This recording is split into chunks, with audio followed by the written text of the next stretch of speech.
Well, everyone, welcome to CRIJ 1306 Court Systems. This is an online version of the course. In this video, I will spend some time letting you look at how the course is navigated, what is expected of you, what requirements are going to be there. We're going to go over the syllabus. We'll go over each kind of section of the course so you can see what's going on. First, let me tell you a little bit about myself. And if you've not had me before, my name's Craig Foss. I am the instructor. I'm also the chair of the Criminal Justice Department here at Alvin College. I've been teaching here since 2014.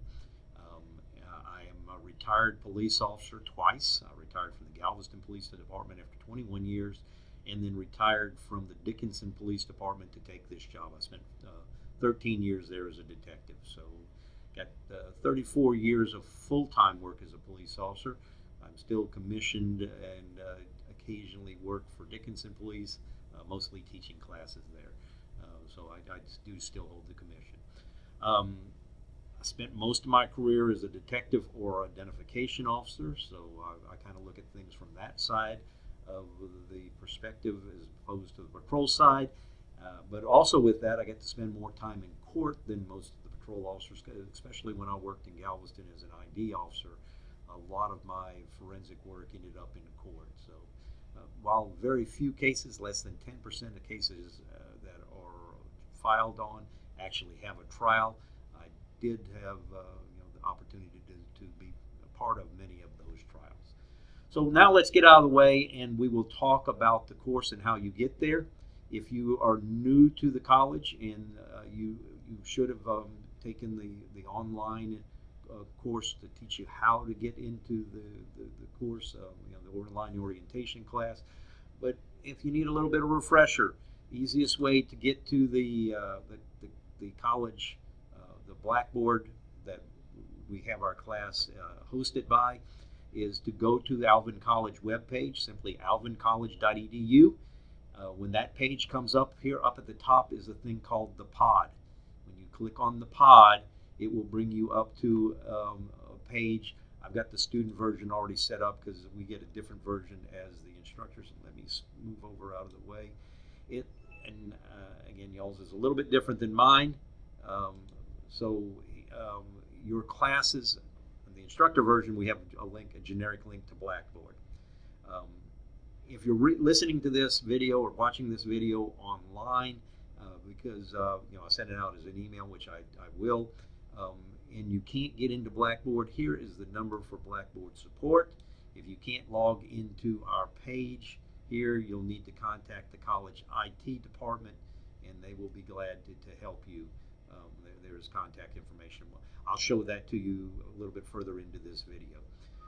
Here you should be able to find a link to your course, whichever course you're going into, and I believe I've got a lot more courses than y'all since I've got courses dating back several years. This is the courts class. I've already opened it, but this would open up. Appears it's opened up the Start Here page instead of the dashboard page. So let's go ahead and first look at the dashboard page. This is generally the landing page. I'm not sure why this isn't. This is where you'll find announcements. I'll have announcements here usually on a weekly basis. There will be additional announcements if things change, like college shutdowns and things like that occur, Blackboard outages, anything that could change in the schedule will show up here. But normally once a week you'll get a do this week announcement here. It'll tell you what you've got. You'll also receive it by email, but if you want to go back and look at them, you'll see them there. Let me go ahead and switch over to the student mode so you'll see more of the screen that you will get as opposed to the screens that I've got. Now, when you enter the course, all courses here at the college should have a Start Here page. And also here I've got a link to the announcements that will show up. And again, I believe it's because this course, for some reason, we couldn't get it back to landing at the dashboard page. It's supposed to, but it doesn't. This is where you'll find a link to your syllabus. The syllabus I've already got open. If you click on it, it'll open up in a different screen. And it's kind of a standard college syllabus. Again, I'm going to move myself out of the way up here in the upper corner. With information about my office number. The office is located right in the Criminal Justice Building in N125. Same office with the Police Academy and the fire range and so forth. More importantly here, since this is an online class, is my email and my phone number, so you can use both of those to contact me.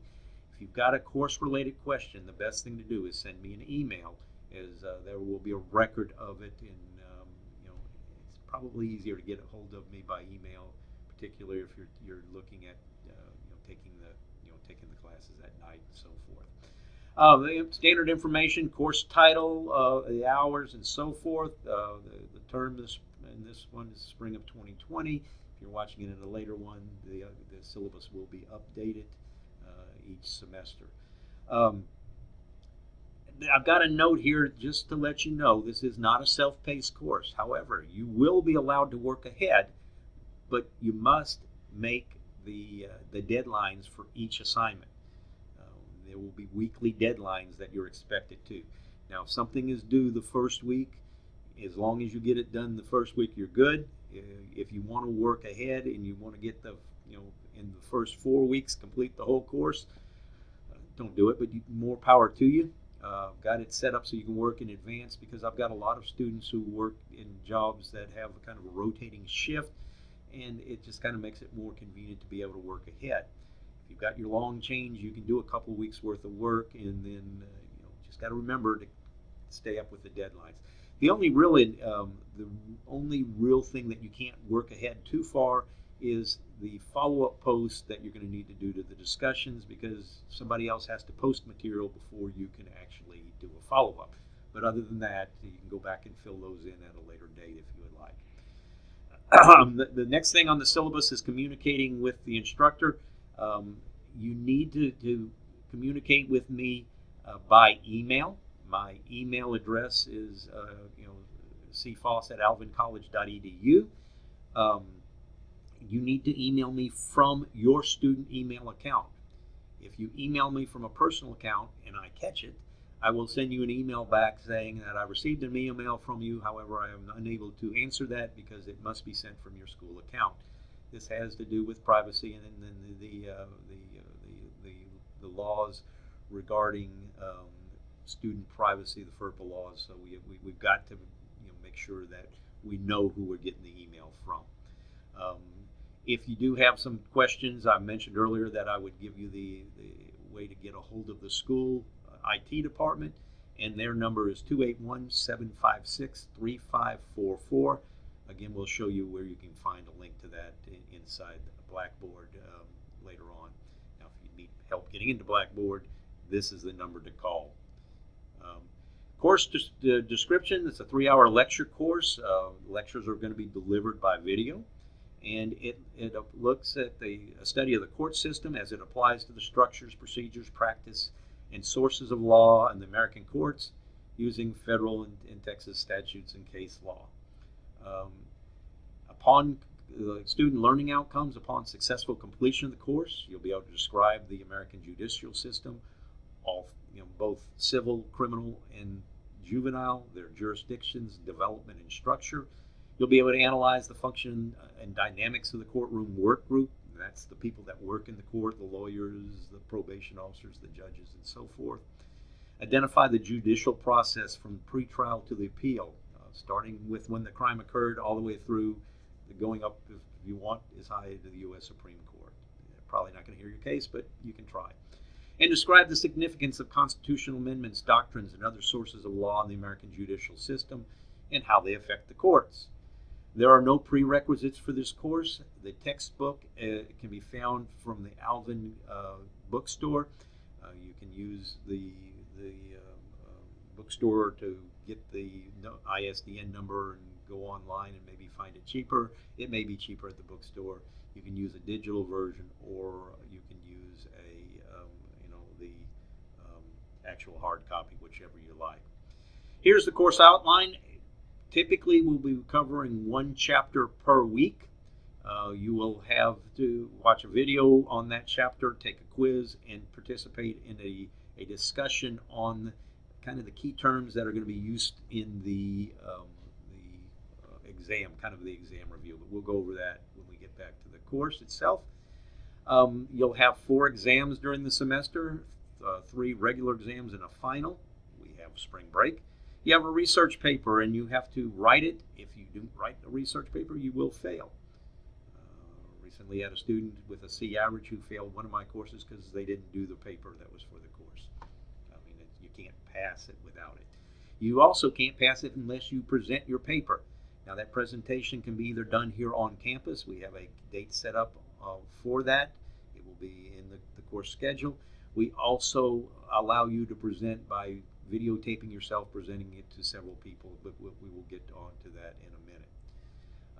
In addition, well, that's about it. We've got a couple holidays in there. This course schedule is subject to change. If it does change, you will get an email on that. I already mentioned we've got 3 major exams. We've also got a final exam, course discussions, and again the research paper, which is actually a court observation paper where you'll go to court, you'll do a little research on that court, and so forth. And we will get to that shortly. Again, from this research paper, you'll have to do a PowerPoint and present it to class. Keep in mind, if you do not write a paper and present it to class, you will fail the course. I will keep saying that over and over to make sure that you understand that.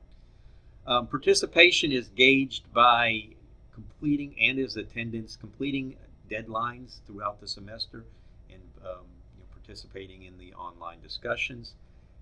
Don't plagiarize a paper. There's a video that you'll be watching on that. Just don't do it. As a criminal justice major, it's just not going to work out very well for you if you have a academic probation for plagiarism, for academic dishonesty on your record.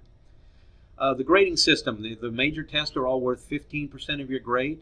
The final is worth 20% of your grade, and the research paper presentation combined is worth 10% of your grade. The quizzes, and you'll have a quiz over each chapter, are worth 15% of your grade. That's a good one to bring grades up because you get to retake them in the online class. You have to make at least a 70 on every one of them, and you have an opportunity to retake them until you make 100. So make 100 on all of them. The questions don't change. There's only 10 questions. That's just kind of a hint. And finally, participation, your discussion, participating in the discussion and getting all of the follow-up posts and original posts in on time, that's worth 10% of your grade. And we use the standard grading, the 10-point scale A, B, C, D, or an F. Keep in mind, though, I'm going to say it again. If you don't do your research paper, you get an F. So, again, it's worth 60% of your grade if you kind of look at that. Class attendance is going to be gauged by getting everything done by your deadline. Now, each week there are going to be several items due. The outline shows suggested due dates. The fact of the matter is, if you get everything done by Thursday, very early Thursday, if you get them done by Wednesday night, just to let you know, I'm an early riser and I'll start grading stuff when I get up 5:30 in the morning. So if it's not done then, it's late. If you did nothing that was due during a week, you will be marked as absent.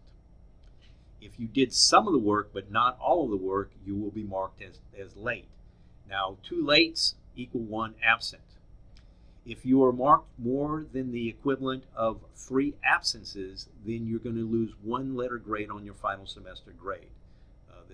This current semester, when I'm actually recording this, I had 4 students who lost letter grades because they couldn't get material in on time. Now, I had 3 online classes this semester, so you got to get things in on time. Not getting something done on time is like being absent from a class. But also keep in mind, even if you're marked absent because you did not get it in on time, that doesn't excuse you from doing the assignment. All assignments must be completed in order to pass the course. In fact, the way the course is set up, you have to make at least a 70 on one quiz before you can get the next chapter quiz or video to be visible for you. So you have to make at least a 70 on everything. You can't take the exams until you've done all of the quizzes or passed them all with 70 or better, or participated in all the online discussions that were for that particular test. The exam won't be visible to you. It's set up that way. It's an automatic process. So when you exam's not visible, go back and check and make sure that you've got everything done. I'll get email from students all the time saying, why is the exam not visible? Why can't I find it? It's not there. And I'll look and see, well, you didn't do discussion number whatever, or you didn't make it at least a 70 on the last quiz. So that will, it's going to be like that. Now, if you go missing, don't do any work for at least 2 weeks, the Office of Advising Services will be notified. They'll try to contact you to try to figure out what's going on. Also, they've added a grade to our grade system. We can give an FX for non-attendance as opposed to just an F. If you're there and you make an F, you get an F. If you just quit participating, you'll get an FX. You will need adequate internet access for this course. You'll need at least Windows 7 or above. You'll need Adobe Player. You will not be able to use Internet Explorer. It does not work with Blackboard.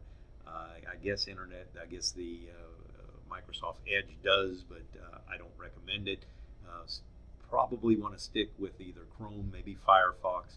They seem to work better with the course. You will also be using a browser called Respondus Lockdown Browser for taking tests, but we'll talk about that when we get to the test. You are required to complete that online orientation course and be able to do standard computer related work. You've got to be able to run browsers, save files, upload files, and so forth. You should have done all that in that orientation course, again, that you're supposed to have before this course is taken. Make sure that your Blackboard works. You also have to make sure that Respondus Lockdown Browser works with your particular computer. In order to do that, we have our first introductory quiz is done in Lockdown Browser. All tests will be done, all 4 of the major tests will be done in the Lockdown Browser. You don't have to do the quizzes in that. It's a little bit harder to use, not necessarily harder to use, but you got to open up a separate program, and you've got to go through a pre-test kind of identification process, authentication process to make sure it's you that's taking the test. Again, the Lockdown Browser, it's not going to work on your phones. You're going to have a computer to do it, and it doesn't work with Chromebook. I believe it's set up. It will work with the iPads, but most of the other the tablets, it's not going to work with.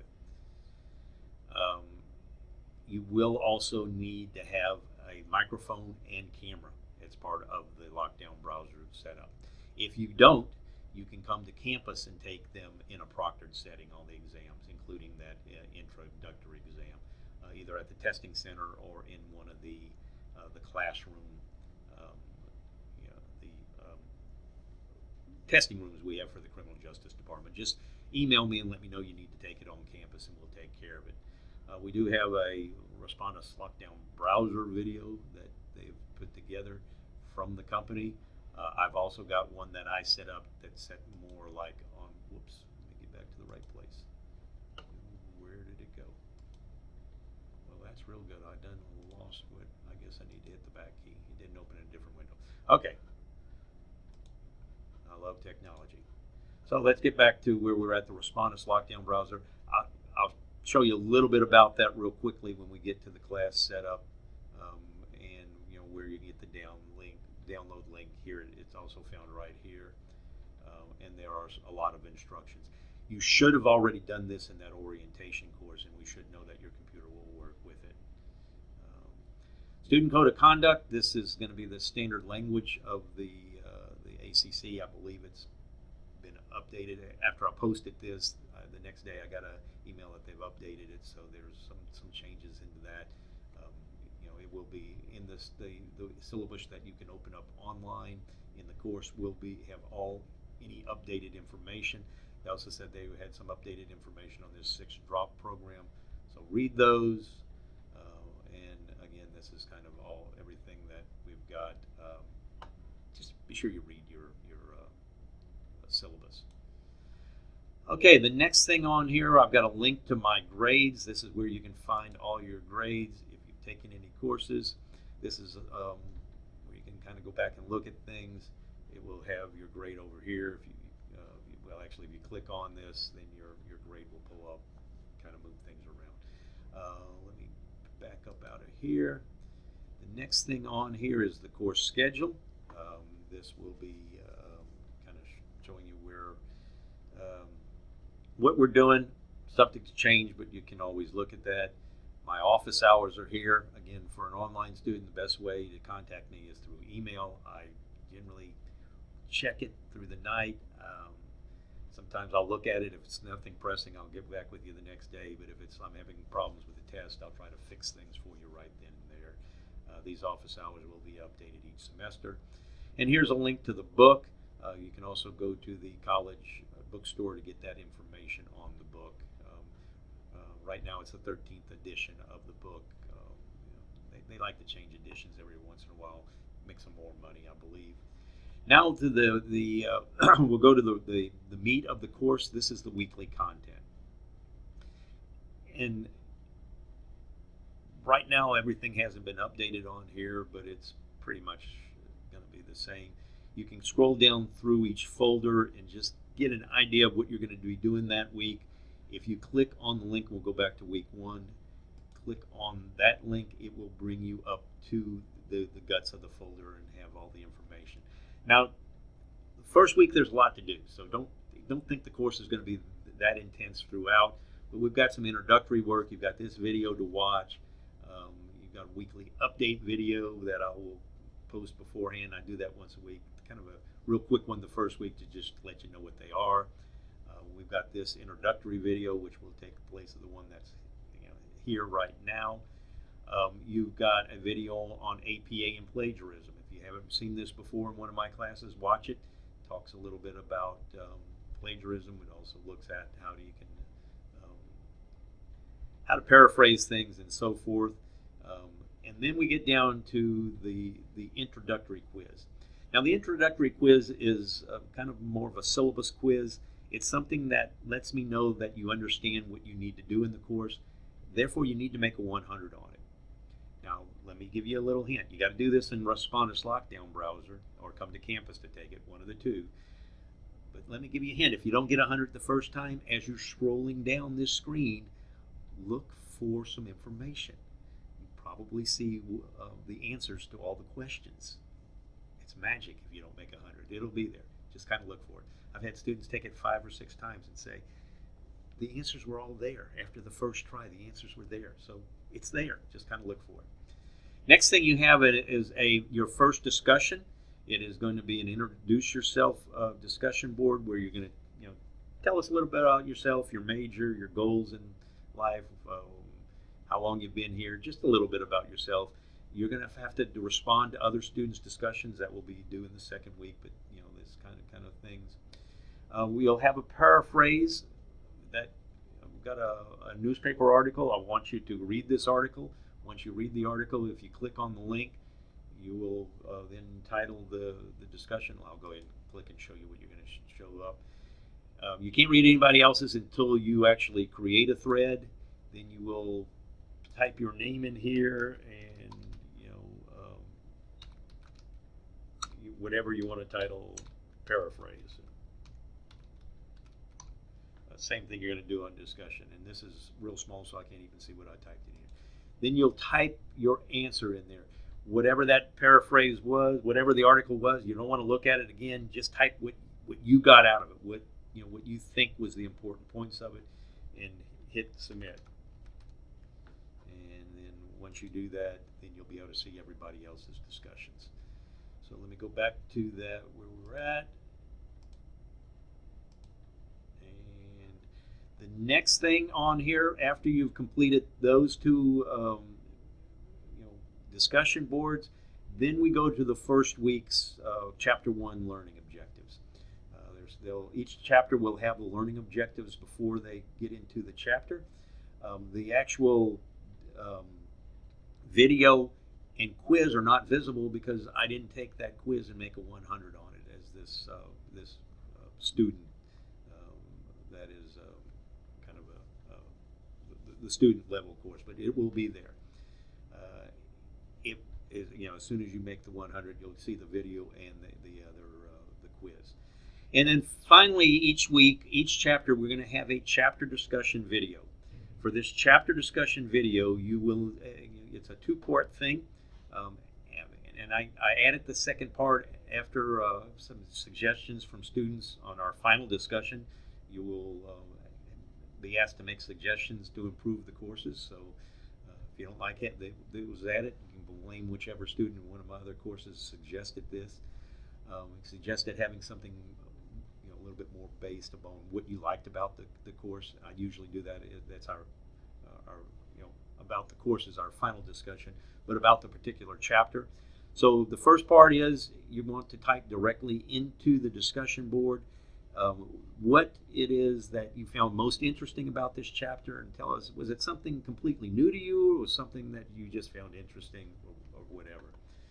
Secondly, you're going to do a discussion board, or you're going to actually fill out a exam review for each chapter. I'm going to go ahead and click on this to open it up. It's going to have to be, give it a second. And I can download it. Well, actually, the whole thing opened up right. What you're going to want to do is then find out what the most influential actor in the courthouse is. What is the dual court system? You type your answers in here. Then you will take and you will highlight everything. Well, of course, it's not going to do that in this version, but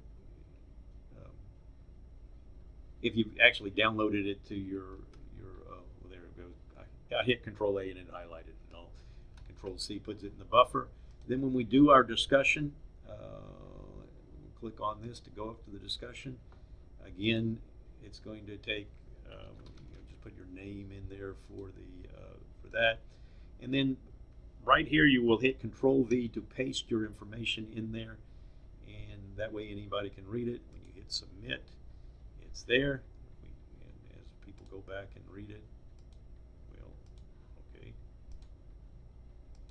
hit the right place. There you go. Hit on their name, and then they can go back and read all your answers. Of course, I didn't put any answers in there, so you can't quite do that. Now, the first week, when we cover the chapter, you're going to have to fill this out, complete this yourself, and again, tell what you thought was most interesting about the chapter. The following week, you will do your follow-up post. It would be advisable to try to do them all before you take the first exam, because these can be used as your exam review. I want to make sure, I guess the goal here is for you to see that other people are going to have different answers than you. And I want you to find at least one answer, or at least three different answers amongst three different students that are different than yours. And I want you to take their answer and put it in your follow-up post. And then I want you to put down what your answer was. So compare and contrast your answer to theirs. In order to get full credit for these follow-up, for the discussions, you will need to do the original post and at least 3 follow-up posts. Now you get up to 70 points for your original post. If you don't answer but half of the questions, you're not going to get 70 points. You'll get half of 70 points. So you need to go in there and kind of come up with terms of it. You miss 1 or 2, I'll probably give you full credit. If you miss 5 or 10, you're not going to get full credit. But you can get up to 70 points for the original post. And if you do a substantive follow-up post, you can get 10 points for up to 3 of them. If you don't have any substance to them, that is not going to work. Now, as case in point, I'll give you some of the examples. Excuse me, I went too far. Some examples of the things that I've gotten in the past are, I like the way you use colors. Thanks for including page numbers. Or great job. Or, this will help me study. That's not going to do it. You actually have to look at something they said and quote and say, you know, how how your answer is different. So, I want you to understand that you're not going to get any credit for those generic terms in there. The whole idea is it's helping you to study for the exam. When you look at some of the terms, for instance, um, what you found in the book on CSI effect or in the video on CSI effect, you might have thought the question was on, how does it influence juries? And somebody else thought it was what was the origin of this. So if your answer was that some juries expect more, their answer was that it's named after a television show from early 2000. I'm not sure what's going to be on the test, but if you've got both answers, then you'll better have a little bit better study material for the exam. So kind of look at that. And also on this first page, or on each page, each of the weekly content page, I have a forum that is set up. It's not a graded forum.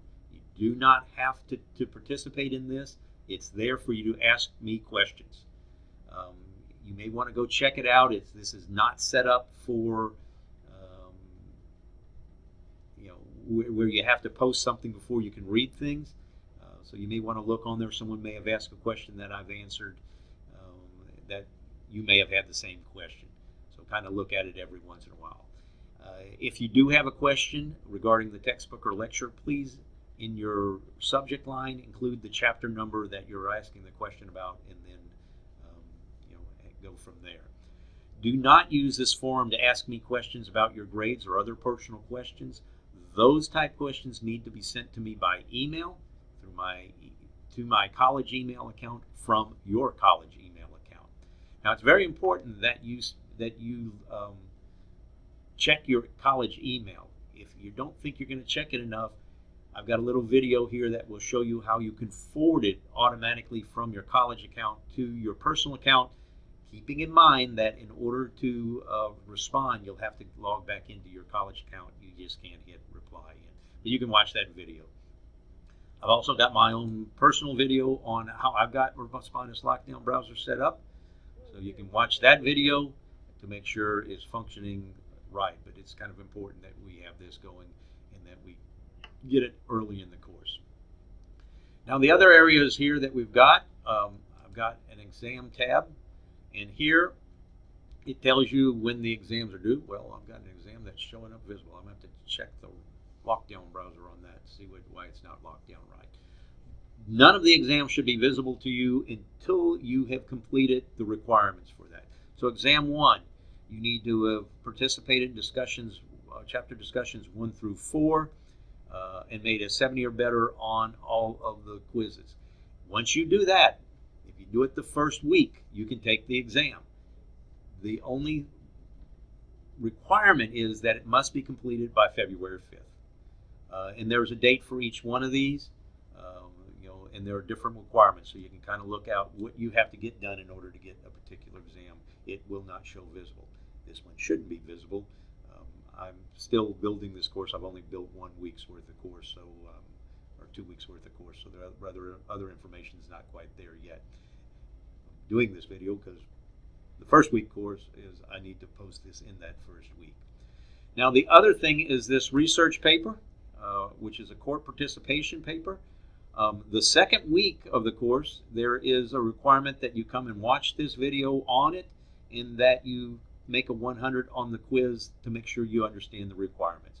And again, it's going to have you going to court, spending a couple hours in court, doing research on the court, and then writing about your experience. And there's a template and all that. You'll go over that.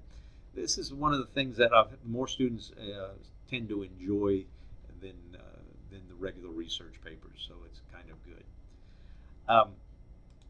That's about it for this introductory visit. If you do have any questions, hey, post it down there in that discussion that we just talked about. And if the question you ask is something that I think it needs to be cleared up for everybody, I will put the answer not only in the discussion board, but also copy it to one of the course. I'm having a hang on a minute, let me get the right terminology for it. The class announcements. Don't get old. You'll start forgetting things.